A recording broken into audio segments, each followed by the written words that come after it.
Listen, I joke a lot, but in reality, I really was a fat kid. I never knew how much food would really influence my entire life. If you were to tell my 12-year-old self that food would be my career, I would not have believed you. Food and food inspiration was all around me. During the summers at church, we would have a bake sale. Usually, bake sales are for fundraisers of some sort. You know, the building fund, back to school fund, a new air conditioning fund. One of the rock stars of the church bake sale was Fanny Burgess. Not only could she pray like nobody's business, but she could make a mean pound cake and the perfect cup of vanilla ice cream. I mean, it was epic. The flavors, the smells, the memories. She passed away some years ago, but every time I take a cake out of the oven, her memory lives within me. To make the ice cream, it's really simple. So I'm gonna take 5 egg yolks and I'm gonna throw them right into this pot. And I'm also gonna put in some sugar to go in with the egg yolks. And so the idea is really simple. You just want to combine the egg yolks and the sugar together until it just sort of dissolves and all becomes one mixture. Don't skip this step. This is really, really important when it comes to making homemade ice cream. Now for the flavoring, my friend Christine, who lives in Denver, she sent me some homemade vanilla. So whenever you can get anything that's homemade and that's made with love, it makes your food taste so much better. So I'm gonna use this homemade vanilla. Let's go ahead and combine that. And I gotta tell you, it really smells like heaven. Like you can start to smell that fresh vanilla. So we know that as a custard base for this homemade vanilla ice cream, this is gonna be great. And it's gonna go with that lemon pound cake really, really, really well, okay? So what I'm gonna do in terms of dairy is I'm adding 2 types. I'm gonna add some heavy cream, and then I'm also gonna add in some half and half. You give that a stir, and this is gonna go on the stove on a low flame, nice and gentle, and you just want the egg yolks to start to activate.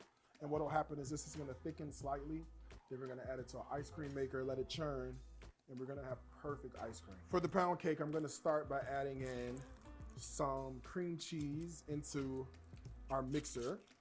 And then along with the cream cheese, I'm gonna add in some butter, because that's gonna be really important. And the key to a really great pound cake is you really wanna make sure that your ingredients are as close to room temperature as possible. That way, everything mixes together really, really well. So, and then to this, we're gonna add in some sugar. And then we'll begin to mix that. So start it on low, that way you don't end up wearing it. And as soon as everything incorporates, then you can really let it go. And the idea is to cream this until it's nice and fluffy, a pale color. So this will take probably 3 or 4 minutes on a really high speed. So this has had a chance to mix together. And as you can see, it's really light and fluffy. And this is the consistency that we're going with, right? And what happens is you really allow that air to sort of get in there. And that's what helps make a pound cake light and fluffy. One thing I don't like about pound cakes is when they're too dense, like old school pound cakes. So I'm gonna show you a couple things that I feel like really help make a super moist pound cake every single time. So right into this mixture now, and I just scraped down the sides because I wanted to make sure that, you know, when it mixes, you get everything from the bottom of the mixer and the side of the mixer all incorporated. So to this, I'm gonna crack in 5 eggs, 1 at a time.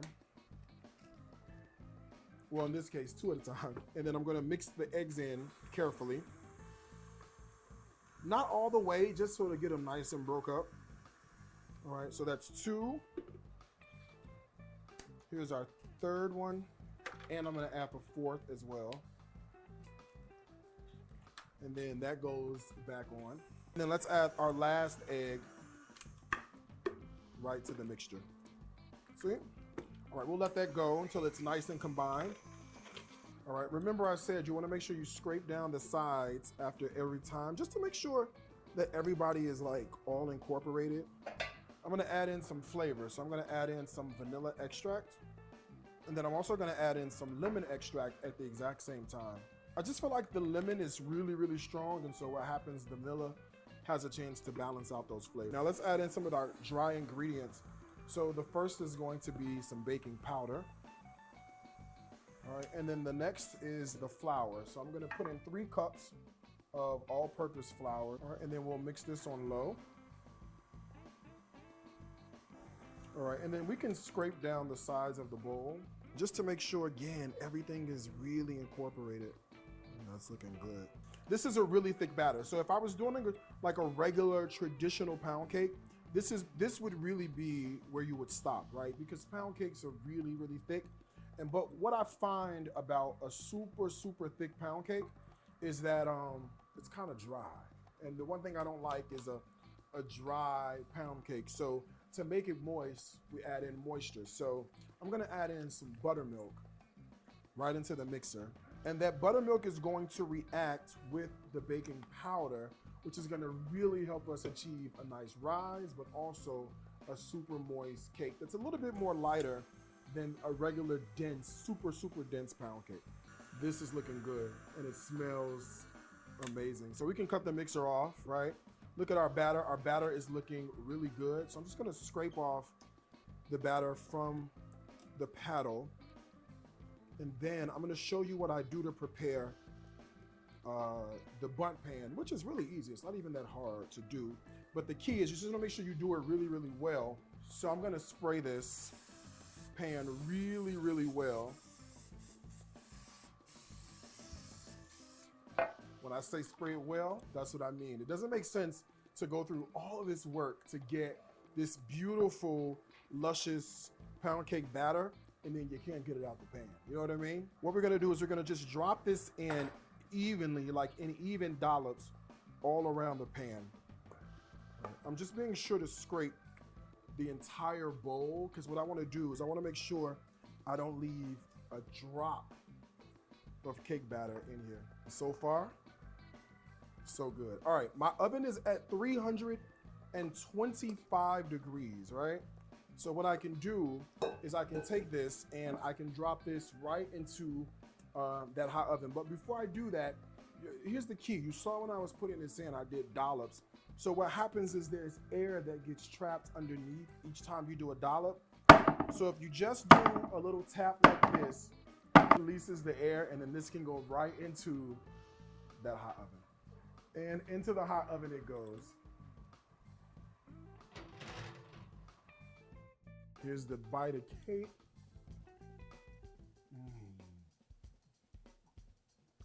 Perfect.